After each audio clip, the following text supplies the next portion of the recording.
حضور اقدس صلی اللہ علیہ وسلم کا ارشاد ہے کہ جب میری امت دنیا کو بڑی چیز سمجھنے لگے گی تو اسلام کی ہیبت اور وقت ان کے دلوں سے نکل جائے گی، اور جب امر بالمعروف و نہی عن المنکر کو چھوڑ بیٹھے گی تو وہی کی برکات سے محروم ہو جائے گی، اور جب آپس میں گالی گلوچ اختیار کرے گی تو اللہ کی نگاہوں سے گر جائے گی۔ تو آج اگر ہم اپنے گرد و نواح میں دیکھیں تو یہ تمام اشکال ہمارے اندر پائی جاتی ہیں۔ سب سے پہلے تو یہ ہے کہ دنیا کو جب بڑی چیز سمجھ بیٹھیں گے تو بالکل آج ہم نے دنیا کو بڑی چیز سمجھا ہوا ہے۔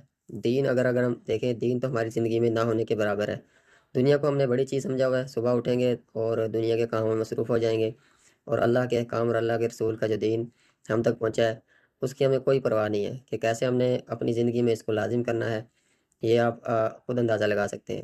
اور دوسرا یہ کہ جب ہم امر بالمعروف و نہی عن المنکر کا حکم کرنا چھوڑ دیں گے تو وہی کے برکات سے محروم ہو جائیں گے۔ تو ابھی آپ دیکھتے ہیں کہ آج کل ہم کتنی امر بالمعروف و نہی عن المنکر کرتے ہیں، جس کا مطلب یہ بنتا ہے کہ تم ایک بہترین امت ہو، تم بھلائی کا حکم کرتے ہو اور برائی سے منع کرتے ہو۔ اب آج کل آپ دیکھ سکتے ہیں کہ آپ کتنا برائی سے کسی کو منع کرتے ہیں اور کتنا بھلائی کا حکم کرتے ہیں۔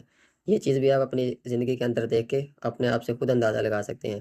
یہ بھی چیز ہمارے اندر بالکل نہیں پائی جاتی۔ اور تیسرا یہ کہ اگر جب تم گالی گلوچ کرو گے تو اللہ کی نگاہ سے گر جاؤ گے۔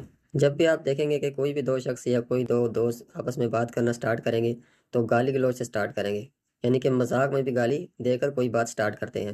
تو یہ اشکال بھی ہمارے اندر پائی جاتی ہے۔ تو اس حدیث سے آپ اندازہ لگائیں کہ جب امت آپس میں گالی گلوچ کرے گی تو اللہ کی نگاہ سے گر جائے گی۔ تو اس کا صاف مطلب یہ ہے کہ آج ہم اللہ کی نگاہ سے گر چکے ہیں، کیونکہ ہم گالی گلوچ تو بالکل ہم نے اپنی زندگی میں ایسا کیا ہوا ہے جیسے کہ لازم ہے کوئی بھی بات کریں گے ہم گالی سے سٹارٹ کریں گے۔ تو خدا را اپنے آپ کو اللہ اور اس کے رسول کے دین کے مطابق ڈالنے کی کوشش کریں تاکہ آپ کی دنیا اور آخرت دونوں جہانوں کی زندگی